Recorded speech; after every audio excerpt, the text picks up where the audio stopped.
Hey, KU fans, thanks for logging on to KUsports.com. I'm Matt Tate with Tom Keegan here at Madison Square Garden, and there's a lot of favorite moments from this game, a lot of big-time shots, a lot of big-time plays.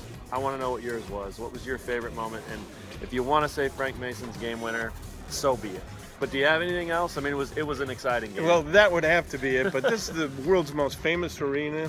This is where John, Paul, George, and Ringo, though never together as the Beatles, played. The Popes? This is where John Paul II there you go. played. This is he didn't play basketball, but he played to the crowd. Right. This is where the Rolling Stones played. This is where Ali Frazier 1 and 2 were. And this is where Frank Mason really made another huge name for himself nationally with an amazing shot. Everybody in this whole building, all the coaches, all the players, and all the fans knew who was going to take that last shot. And the shortest guy on the floor took it, and he made it, and he's incredible.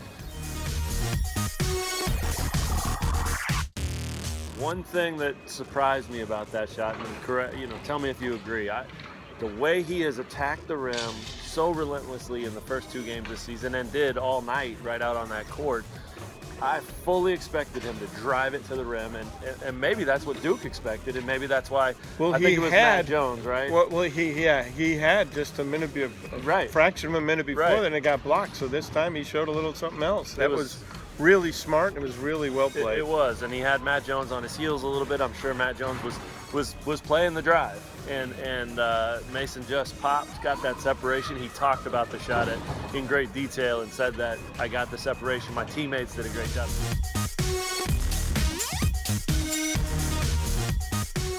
That was the thing that stood out to me in the post game, was just Mason sharing this with his teammates. So willing to say, this isn't about me.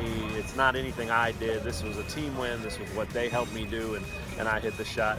He's so humble. He's so monotone. He's so stoic that it was cool to see him, even for him, embrace it a little bit and enjoy it. Yeah, why not? He's absolutely. Against Indiana, he was every bit as impressive. Late in regulation, he just took that game over. Didn't let them lose in regulation. Right. This time he wins it with basically a buzzer beater. 3 seconds left. And amazing performance. Udoka Azubuike was really good. He looked so not ready for this game. Early. At this level early in the first dropping half. Passes underneath. Not missing a 2-footer by 4 feet. Right. Double dribbling. He just did not look ready, and then he just kept plugging away. Really a talented guy who's a really raw guy.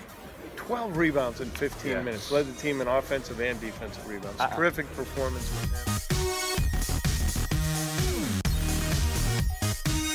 Josh Jackson took the game over early in the second half. His technical came back to haunt him because he fouled out. Yeah. And one of those was a silly technical after a whistle, knocked the ball loose from the Duke players. No need for it.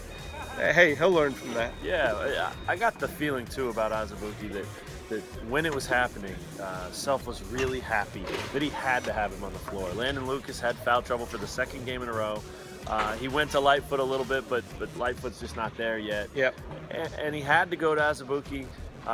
He had to play him through some fatigue. He had to play him in some big minutes, and I just got the feeling that Self was loving every minute of that, because this is a game where a guy like that can develop 4 or 5 games worth in one night, and he did it in 15 minutes, you said, right? 15 minutes, 12 boards. To be able 6 to do points that, all in the second half. Imagine, against Siena on Friday or the CBE next week. Imagine what confidence from doing it here in this arena against that team is going to do for that guy. I think this was a huge night for him, stepping forward and probably getting ready a little sooner than maybe anybody hoped or expected. But just a great, gritty team win. I know a lot of people are going to talk about Duke had those 3 freshmen who didn't play. But the thing I loved about it was Duke didn't talk about that. The Duke players, the Duke coaches, they were saying, hey, the bottom line is we didn't lose because we were shorthanded. We lost because Kansas was better than we were. That's awesome. That's Duke basketball. That's Kansas basketball. It's 2 of the best in the game going at it out there. And a heavyweight bout. It was. And there were a building known for many. Yeah, there were a lot of fouls, and it was not the most beautiful game for 25, 30 minutes, but that finish made up for it. It brought every bit of New York City hype, Madison Square Garden hype, Champions Classic hype. It was great delivered. for college basketball, warts and all, the warts being the whistles largely. And, speaking of ugly, let's face it, Josh Jackson's jumper is not a pretty sight. It's not a pretty thing to watch.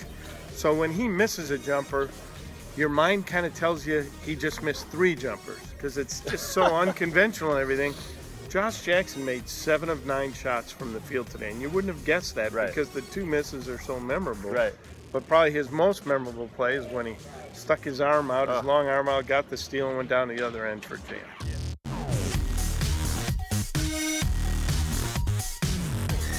That was one of my favorite moments. We talked about that at the top of this. One of my favorite moments tonight was that 9-point stretch that Jackson had in the second half, where Self said and you said, and a lot of people have said he was the best player on the court. After he hit the last jumper, the 9th point, the 8th and 9th points, he had this look on his face that's pretty much suggested it's pretty easy. I'm pretty good, and they can't guard me. And Kansas needs more of that. Josh Jackson needs more of that. And as much as it wasn't the perfect game for him, it was definitely sort of a coming out party. Oh, definitely. He was good. He'll rebound better than he did tonight. Yeah. He'll do a lot of things better. But it was good for him to kind of get over that stage fright on the biggest stage on earth. Yeah, there's no doubt about it. For Tom Keegan, I'm Matt Tate. 77-75 Kansas in Madison Square Garden. They're now 2-4 in the Champions Classic. Both wins against Duke, and 1-1 this season. It's funny. They're number 3 and they lose to Indiana. They're number 7 and they beat Duke. I'm going to guess they'll be number 3 again next week. Probably. It'll be interesting to see what they do with the rankings. Maybe Indiana will be number 1. Could be. Very good. All right, we'll talk to you guys next time on KU Sports Extra.